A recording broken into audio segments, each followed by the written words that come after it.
Computer education में आपका स्वागत है। मैं इंजीनियर विकास कुमार। आज का हमारा टॉपिक या इम्पोर्टेंट टेस्ट सीरीज स्टार्ट करने वाला हूं मैं। तो ये अपने कंप्यूटर फंडामेंटल में मल्टीपल चॉइस क्वेश्चन है। तो इसमें एग्जाम के अंदर डिफरेंट एग्जाम में क्वेश्चन पूछे गए हैं और क्वेश्चन पूछे जा सकते हैं। तो ये जैसे कि राजस्थान पुलिस की एग्ज़ाम हाल ही में होने वाली है, और पटवार, computer teacher, IA, informatic assistant, RSCIT, junior accountant, LDC और विभिन्न प्रतियोगिता परीक्षा के अंदर कंप्यूटर फंडामेंटल से रिलेटेड क्वेश्चंस पूछे जाते हैं। चाहे SSC, चाहे बैंक या अदर कोई भी डिपार्टमेंट का कोई एग्जाम होता है जहाँ पे कंप्यूटर फंडामेंटल से क्वेश्चन पूछे जा सकते हैं। तो इसमें डिफरेंट कंपटीशन में क्वेश्चन पूछे जाएंगे। तो इंपॉर्टेंट क्वेश्चन हैं, आप इस वीडियो को कंप्लीट देखना और हमारे यूट्यूब चैनल को सब्सक्राइब करना, हमारे वीडियो को लाइक एंड शेयर करना अपने फ्रेंड्स के साथ। तो मैं ज़्यादा समय ख़राब नहीं करते हुए आपको वीडियो स्टार्ट करता हूँ। अपना यहाँ पे फर्स्ट क्वेश्चन है। तो अपना फर्स्ट क्वेश्चन है आज का। तो यहाँ पे इसमें यूटिलिटी सॉफ्टवेयर का एग्जाम्पल कौन सा नहीं है, तो आपको बताना है इसमें यूटिलिटी सॉफ्टवेयर का उदाहरण कौन सा नहीं है। तो आपके पास ऑप्शन अवेलेबल हैं। तो ये 5 ऑप्शन आपको मैंने दिए। इस प्रकार का क्वेश्चन बैंकिंग के अंदर आता है, क्वेश्चन इस प्रकार का। तो इनमें से यूटिलिटी सॉफ्टवेयर का एग्जाम्पल कौन सा नहीं है आप लोगों को बताना है। राइट आंसर, तो इस क्वेश्चन का राइट आंसर हो जाएगा ई, ऑप्शन नंबर ई इस क्वेश्चन का राइट आंसर हो जाएगा। MS ऑफिस, MS ऑफिस क्या है कि एक पैकेज सॉफ्टवेयर है। पैकेज सॉफ्टवेयर के अंदर डिफरेंट एप्लीकेशन सॉफ्टवेयर आते हैं। जैसे MS ऑफिस के अंतर्गत मुख्यतः MS Word, MS Excel, MS PowerPoint, MS Access और भी डिफरेंट एप्लीकेशन सॉफ्टवेयर आते हैं जिनके पर्टिकुलर विभिन्न प्रकार के यूजेज अलग अलग होते हैं। MS वर्ड का जैसे बेसिकली यूज करते हैं अपन लेटर राइटिंग में यूज करते हैं ऑफिशियल पर्पज़ के अंदर, और MS एक्सेल का डाटा का एनालिसिस करने में, टेबल बनाने में, और पर्टिकुलर उसमें डिफरेंट कैलकुलेशन में अपन यूज़ करते हैं। पावर पॉइंट का जैसे कि मैं यहाँ पे प्रेजेंटेशन से आपको लोगों को बता रहा हूँ, तो PPT या पावर प्रेजेंटेशन के अकॉर्डिंग अपन करते हैं। एक्सेस में एक डाटाबेस बनाने में, फाइल का बनाने में किया जाता है। इस प्रकार के एप्लीकेशन सॉफ्टवेयर होते हैं। इसके अंदर एक ऑफिस पैकेज के अंदर एक ऑफिस सूट भी इसको बोलते हैं। ठीक है, तो ऑप्शन नंबर डी या ऑप्शन नंबर ई इस क्वेश्चन का राइट आंसर है। और बात करते हैं जो अदर ऑप्शंस हैं उसके बारे में भी वन बाई वन अपन देखते हैं। डिस्क क्लीनअप एक यूटिलिटी सॉफ्टवेयर है। डिस्क क्लीनअप एक यूटिलिटी सॉफ्टवेयर है। ये अपने सिस्टम में बेसिकली क्या करता है, टेम्प्रेरी जो फाइलें होती हैं, जो अदर जो फाइलें होती हैं टेम्प्रेरी, जो अनावश्यक सिस्टम में स्पेस को मतलब भर देती हैं, स्पेस क्रिएट नहीं कर पाता है अपने सिस्टम। मतलब टेम्प्रेरी फाइलों से अगर फुल हो जाता है तो अपनी रैम पे इसका इफेक्ट पड़ता है, सिस्टम की स्पीड में थोड़ा बहुत इफेक्ट पड़ता है इसमें। बात करते हैं इसी प्रकार से जैसे कि ब्राउज़र में भी होता है। ठीक है, हिस्ट्री वगैरह जब कुकीज़ वगैरह जो फुलफिल हो जाता है तो ब्राउज़र की प्रोसेसिंग स्पीड कम हो जाती है। इसी प्रकार से डिस्क क्लीनअप का भी सिस्टम के अंदर यूज़ होता है, तो इसको अपन क्लीन रखना चाहिए। और डिस्क फ्रेगमेंटेशन का यूज़ बेसिकली अपने हार्ड डिस्क वगैरह और सिस्टम की जो पार्टीशंस वगैरह अपन करते हैं, हार्ड डिस्क के CDE पार्टीशन वगैरह करते हैं, तो इस प्रकार के उनका फ्रेगमेंटेशंस करने के लिए स्पेस, अनावश्यक स्पेस जो ट्रैक एंड सेक्टर में अपन डिवाइड करते हैं, तो उसमें कोई स्पेस ज़्यादा रह जाता है, उसको फ्रेगमेंटेशन करने में किया जाता है। और ऑप्शन नंबर अगर सी की बात करते हैं, बैकअप एंड रिस्टोर सबसे इंपॉर्टेंट यहाँ पे है।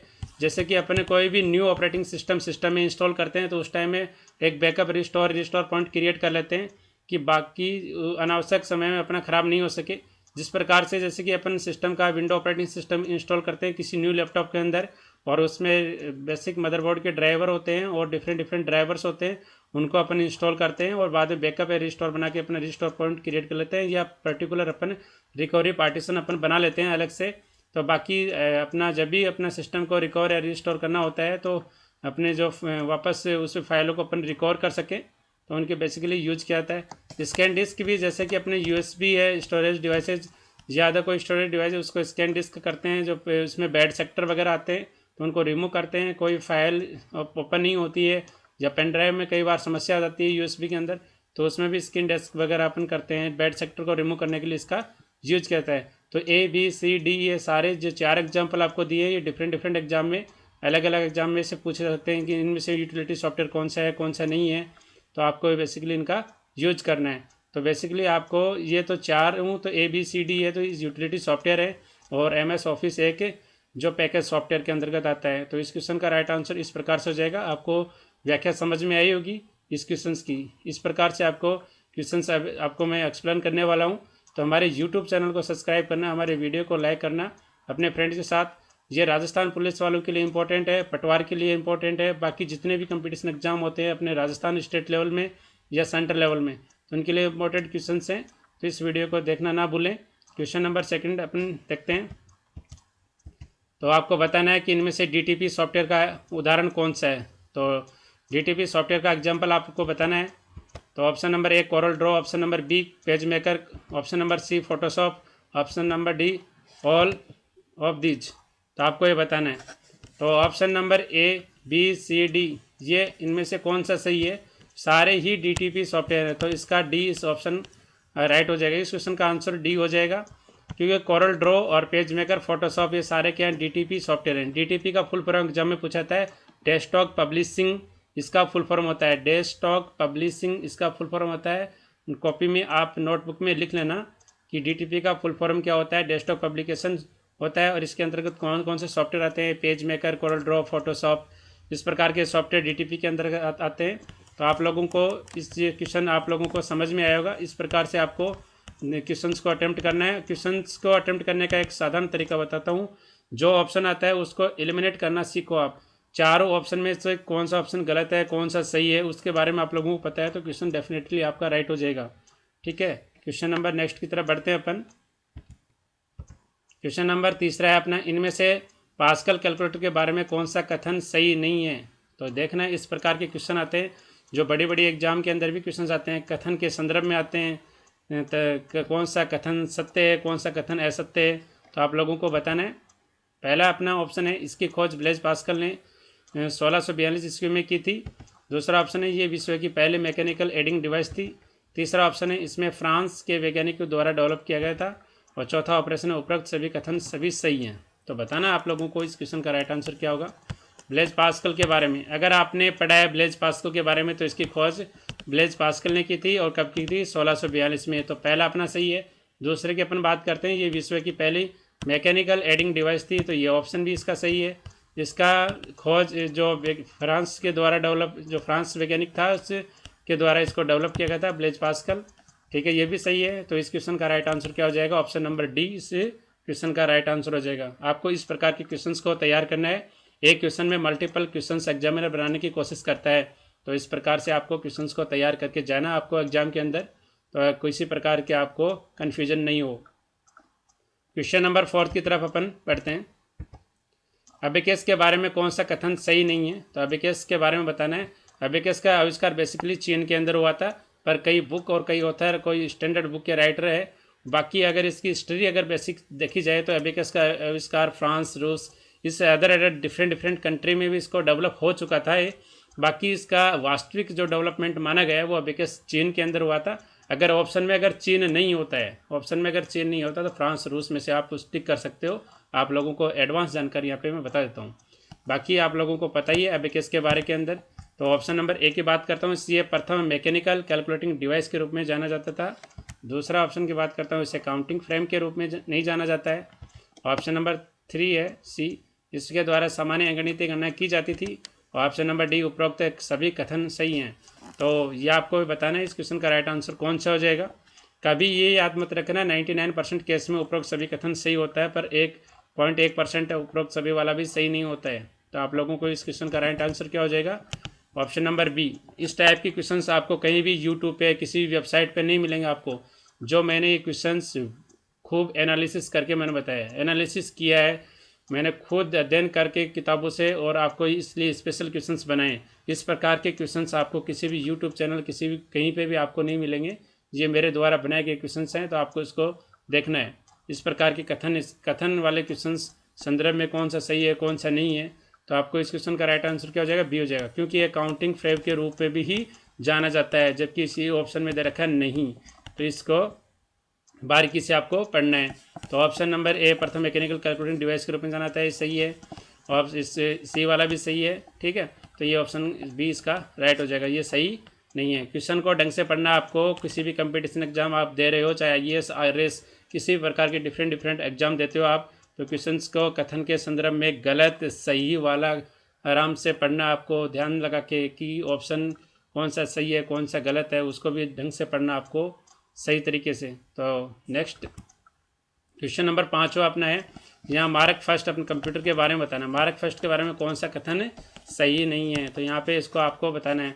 ये ऑप्शन नंबर दे रखा है A B C D, इस प्रकार बताना आप कौन सा ऑप्शन सही होगा। ये प्रथम इलेक्ट्रोमैकेनिकल कंप्यूटर था, इसमें पंच कार्ड का उपयोग किया गया था। इसकी खोज हार्वर्ड एल्केन ने की थी। इसके पंच कार्ड की जगह पंच पेपर टेप का उपयोग किया गया था। तो इसमें कौन सा राइट हो जाएगा? ऑप्शन नंबर बी इस क्वेश्चन का राइट हो जाएगा, क्योंकि इसमें पंच कार्ड का उपयोग नहीं किया गया था। पंच कार्ड के उपयोग की जगह पंच पेपर टेप का उपयोग किया गया था। तो आप लोगों को ये क्वेश्चंस देखना है। तो देखो ये मार्क 1 आपको एग्जाम में बेसिकली अगर सिंपल क्वेश्चन देता है, अगर बिल्कुल सिंपल क्वेश्चन देता है तो मार्क फर्स्ट कंप्यूटर के बारे में क्या था, तो ये मार्क फर्स्ट कंप्यूटर क्या था, तो ये प्रथम इलेक्ट्रोमैकेनिकल कंप्यूटर था। कई बार क्वेश्चंस इस प्रकार से बना के देता है एग्जामिनर, ये अपना प्रथम इलेक्ट्रोमैकेनिकल कंप्यूटर कौन सा था, तो मार्क फर्स्ट था। मार्क फर्स्ट में किसका उपयोग किया गया था? पंच कार्ड की जगह पंच पेपर टेप का उपयोग किया था। मार्क 1 की खोज किसने की थी, तो हार्वर्ड एल्केन ने इसकी खोज की थी।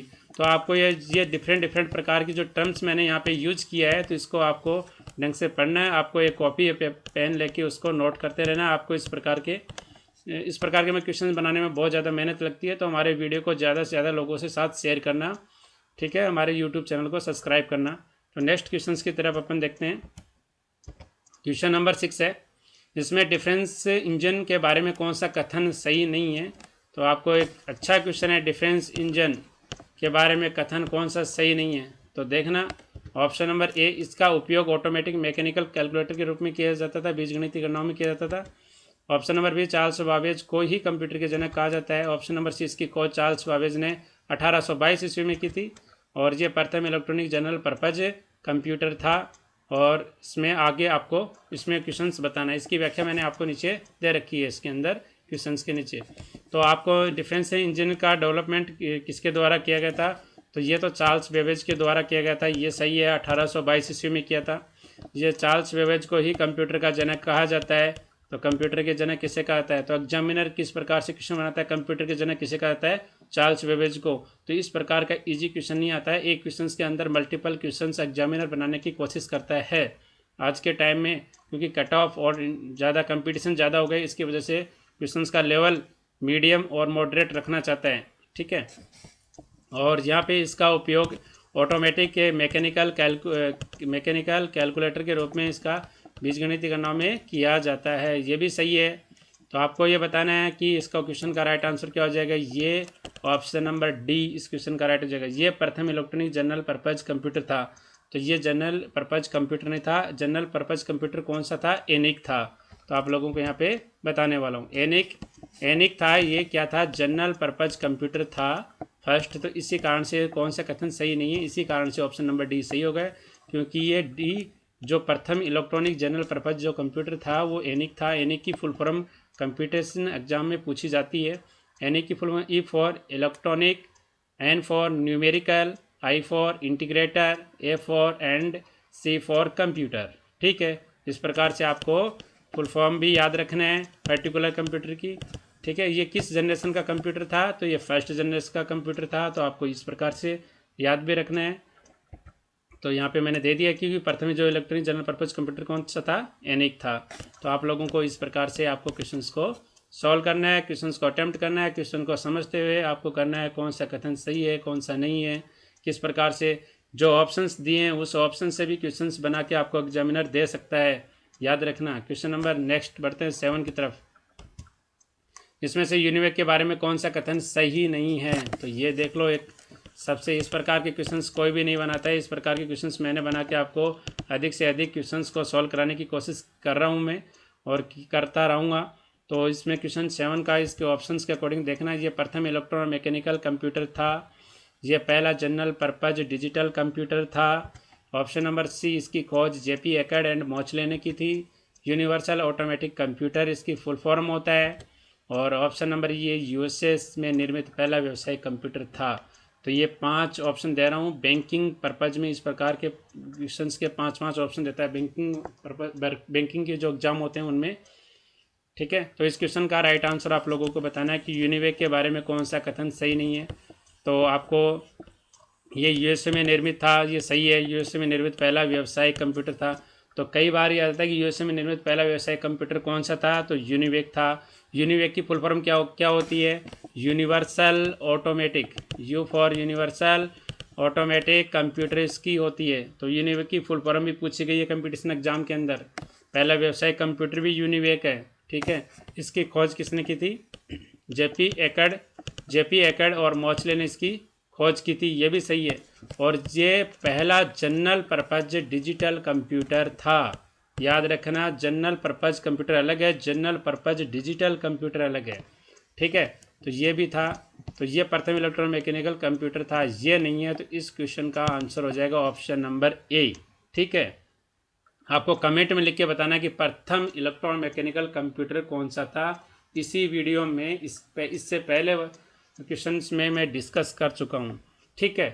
आप लोगों को ये क्वेश्चन समझ में आएगा। यूनिवेक के बारे में किस प्रकार से क्वेश्चन पूछा जा सकता है, यूनिवेक के संदर्भ में भी क्वेश्चन पूछा जा सकता है, यूनिवेक की फुल फॉर्म भी पूछी जा सकती है, इसकी खोज किसने की थी, और ये पहला व्यावसायिक कंप्यूटर था जो यूएसए में निर्मित किया गया था।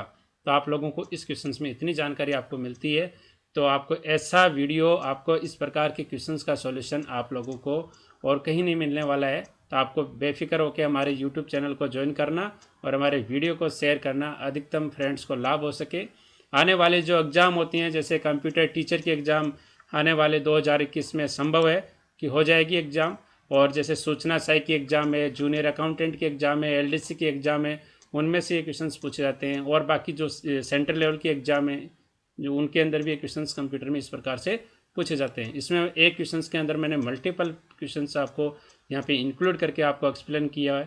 तो नेक्स्ट इसमें मैंने व्याख्या दर की है, पहला जनरल पर्पज डिजिटल कंप्यूटर था। तो ये पहला जनरल पर्पज डिजिटल कंप्यूटर था, तो यूनिवेक के बारे में, ठीक है। नेक्स्ट क्वेश्चन की तरफ बढ़ता हूँ मैं। क्वेश्चन नंबर 8 है, इसमें जैकार्ड लूम्स के बारे में कौन सा कथन सही नहीं है? तो देखना, हर जो हिस्ट्री है, ये कंप्यूटर की जो बेसिक फंडामेंटल हिस्ट्री से मैंने क्वेश्चंस उठाए हैं, आपको इस प्रकार से बना के आपको दे रहा हूँ। सही नहीं है जैकार्ड लूम, याद रखना। इसमें कपड़े के पैटर्न को कार्डबोर्ड के छिद्र युक्त पंच कार्डों के द्वारा नियंत्रित किया जाता था। कथन फर्स्ट है ऑप्शन, बी ऑप्शन है, इसी के आधार पर पंच कार्ड का उपयोग जनगणना के लिए भी किया गया था शुरुआत में। और सी, इसकी खोज जोसेफ मेरी जैकार्ड ने की थी। ऑप्शन नंबर डी, इसकी खोज हरमन होलरिथ ने की थी। तो इस क्वेश्चन का राइट आंसर आप लोगों को बताना है। तो देखो, जैकार्ड लूम के बारे में आप लोगों को सत्य कथन में पहले बताता हूँ कि ऑप्शन नंबर ए सत्य कथन है, सत्य कथन, जबकि इस क्वेश्चन में पूछा गया है सत्य नहीं है, मतलब वो है। तो देखो, कपड़े के पैटर्न के कार्ड बोर्ड छिद्रयुक्त एक पंच कार्डों के द्वारा इसको नियंत्रित किया गया था, ये भी सही है। आधार, इसी के आधार पर आपको पंच कार्ड का उपयोग करते हुए जनगणना का यूज किया गया, जनगणना भी किया गया था। और इसकी खोज जोसेफ मेरी जैकार्ड ने की थी। ऑप्शन नंबर डी इस क्वेश्चन का राइट हो जाएगा, क्योंकि इसमें जैकार्ड लूम के बारे में असत्य कथन पूछा गया है, ठीक है। कौन सा कथन सही नहीं है? तो बताना है आपको, हरमन होलरिथ ने किसकी खोज की थी? हरमन होलरिथ ने पंच कार्ड की खोज की थी। आपको लिख लो, हरमन होलरिथ ने तो पंच कार्ड की खोज की थी, और जोसेफ मेरी जैकार्ड ने की थी, जैकार्ड लूम ने की थी। तो जैकार्ड तो रखना है, तो जैकार्ड लूम ने इसकी खोज की थी। तो आप जैकार्ड लूम है तो उससे मेरी जैकार्ड ने इसकी खोज की थी। तो आपको इस क्वेश्चन से इतनी जानकारी आपको अवेलेबल होती है। Question number next, question number 9, computer के प्रोसेसर की गति किस में मापी जाती है? आप कुछ बताना है। इसका राइट आंसर आपको बताना है कि कंप्यूटर के जो अंदर जो प्रोसेसर लगा होता है उसकी गति किस में मापी जाती है, आप लोगों को बताना है। तो मेगा अटैच और गीगा अटैच में कंप्यूटर प्रोसेसर की गति मानी जाती है। मेगा अटैच और गीगा अटैच में इसकी प्रोसेसर की गति नापी जाती है। कई बार ये क्वेश्चन पूछा जाता है कि जो प्रोसेसर चिप होती है, प्रोसेसर होती है, वो इसमें जैसे कि इस पर डिफरेंट प्रोसेसर्स होते हैं कंपनी के, जैसे इंटेल ने बना दिए, कोर ने बनाया, कोरड्यूल है, पेंटिनियम है, सेलरॉन है ये, और i3, i5, i7 है। कई बार ये क्वेश्चंस पूछा गया है, जैसे कि राजस्थान में जैसे HM टीचर की एग्जाम होती है, उनमें से एक क्वेश्चन पूछा गया है कि i3, i5, i7 है। तो i का मतलब क्या है? यहाँ पे i का मतलब है इंटेल। इंटेल में भी कोर इंटेल जो प्रोसेसर होता है, जैसे i3, i5, i7, तो i का रिप्रेजेंट करता है, इंटेल से करता है। इस प्रकार से आपको क्वेश्चंस को ध्यान में रखना है। तो नेक्स्ट क्वेश्चन की तरफ बढ़ते हैं अपने। इनमें से कंप्यूटर प्रोसेसर का उदाहरण कौन सा है, एग्जाम्पल कौन सा है? तो Intel, Pentium, option number A, B dual core, quad core. जो मैं बात कर रहा था वही क्वेश्चन आपको यहाँ पे आ गया है। Question number 10, core i3, core i5, core i7 और ऑल ऑफ दीज। तो ये क्वेश्चन तो आप लोगों से ही कर दोगे। इनमें से कंप्यूटर प्रोसेसर का उदाहरण यानी एग्जाम्पल कौन सा है? तो इंटेल भी है, पेंटिनियम भी है, ड्यूल कोर भी है, क्वाड कोर भी है, core i3, core i5, core i7, ये सारे ही प्रोसेसर के एग्जाम्पल हैं। तो याद रखना इस क्वेश्चन का आंसर क्या हो जाएगा? ऑप्शन नंबर डी हो जाएगा। तो ये बात करता हूँ कि question number next question number 11 की बात करता हूँ। विश्व के सबसे कम उम्र के वेब डिजाइनर का श्रेय किसको जाता है? तो ये आपको बताना है। ये बेसिक इस प्रकार के क्वेश्चंस तभी सही हो पाएंगे आपको बेसिक हिस्ट्री से। आपको अगर पढ़ा हुआ तो सही होगा, नहीं तो आपका सही नहीं होगा। ठीक है, ऐसे क्वेश्चन जनरली आप लोगों को कुछ ही लोग बता पाते हैं, कुछ लोग नहीं बता पाते हैं। तो ठीक है, विश्व के सबसे कम उम्र के वेब डिजाइनर कौन से थे? अजय पुरी नाम के व्यक्ति थे। तो ये अजय पुरी, इसको याद रखना नाम को। विश्व के सबसे कम उम्र के वेब डिजाइनर का श्रेय किसे जाता है? अजय पुरी को जाता है। और भारत में कौन है? भारत में विश्व का तो देखना है, ये तो है विश्व का है कम उम्र का वेब डिजाइनर और अजय पुरी। और भारत का सबसे कम उम्र में कौन है? श्री लक्ष्मी सुरेश। भारत का सबसे कम उम्र का वेब डिजाइनर का श्रेय जाता है उसको। Next question, question number 12, computer की कार्य क्षमता कैसी होती है? सीमित होती है, असीमित होती है? आपको बताना है। ऑप्शन मैंने दे दिए, सीमित या असीमित। तो ये कार्य क्षमता कंप्यूटर की क्या होती है? सीमित होती है। जितनी उसमें होगा स्टोरेज स्पेस तो उतना ही वो कार्य करेगा, जितना आप दोगे उसको उतना ही कार्य करेगा। तो कंप्यूटर की कार्य क्षमता कैसी होती है? तो ये सीमित होती है। ये कैरेक्टरिस्टिक्स ऑफ कंप्यूटर, कंप्यूटर की विशेषता से क्वेश्चन पूछा गया है। वो बेसिक हिस्ट्री से आपको क्वेश्चन पूछा गया है। इस प्रकार के क्वेश्चंस आपको एग्जाम में देखने को जरूर मिलेंगे, तो आप निश्चित रहना। क्वेश्चन नंबर नेक्स्ट बढ़ते हैं 13, BRD क्या है? तो आपको बताना है बेसिक, आपको क्वेश्चंस बताना है BRD क्या है। तो BRD का आप समझना है कि ये एक ऑप्टिकल डिवाइस है। BRD का मतलब यहाँ पे ब्लू रे डिस्क है। BRD का मतलब यहाँ पे ये ब्लू रे डिस्क है। ये ऑप्टिकल डिवाइस है, ये डाटा स्टोरेज डिवाइस है। इसकी कैपेसिटी कितनी होती है? कितनी होती है? 25 GB से लेके 50 GB तक स्टोरेज होता है। ठीक है, तो इसकी यहाँ पे व्याख्या आप देखिए। ये ऑप्टिकल डिवाइस, ये ऑप्टिकल डिस्क है। ऑप्टिकल डिस्क है जो एक प्रकार की स्टोरेज डिवाइस है। इसमें लेजर बीम का उपयोग किया जाता है जब डाटा को रिकॉर्ड करना होता है। और ब्लू रे डिस्क इसका फुल फॉर्म है। और इसकी स्टोरेज क्षमता 25 GB से 50 GB के लगभग होती है। तो आप लोगों को समझ में आएगा कि BRD एक ऑप्टिकल डिस्क है जो एक स्टोरेज डिवाइसेज है। इसमें लेजर बीम का उपयोग किया जाता है जब डाटा को रिकॉर्ड करना होता है, तो लेजर बीम का अपन यूज करते हैं। ब्लू रे डिस्क इसका फुल फॉर्म है। इसकी स्टोरेज क्षमता कितनी है? 25 GB से 50 GB लगभग होती है, कंप्लीट होती है 25 GB से 50 GB। ठीक है, तो आपको इस प्रकार के क्वेश्चंस को आपको ध्यान रखना है। यहाँ पे BRD की बात आई है तो मैं यहाँ पे CD और DVD की भी बात यहाँ पे चर्चा करता हूँ। CD की बात करता हूँ तो CD को कॉम्पैक्ट डिस्क बोला जाता है। CD में डिफरेंट प्रकार के CD रीराइटेबल आता है, CD रोम आता है।